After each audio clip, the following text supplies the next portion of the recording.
चंदावा कले के रंग पीला के रंग डाली जौनपुर जिला। की रंग डाली जौनपुर जिला। सिगरा सिगरा मऊ करी गीला की रंग डाली जौनपुर जिला। की रंग डाली जौनपुर जिला।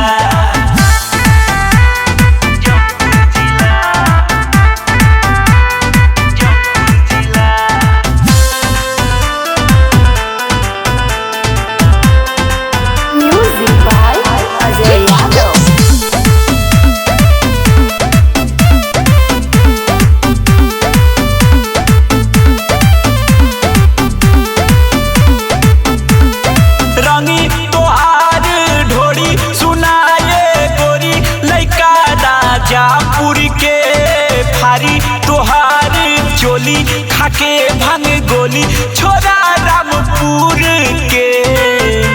छोरा रामपुर रंगी तोहार ढोरी सुनाए गोरी लइका राजापुर के भारी तोहार चोली खाके भांग गोली छोरा रामपुर के।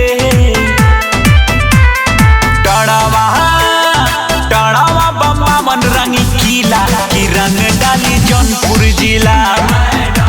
की रंग डाली जौनपुर जिला।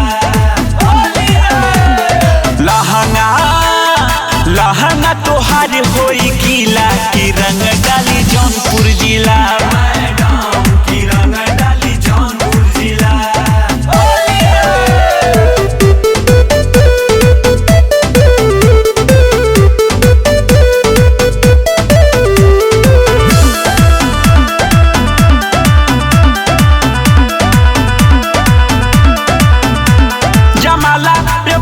के टोली खोजता तो है गली चला न तनी मिली लाइल अंशु ये गोरी सुना चुप चोरी हाय भाग तनी पीला।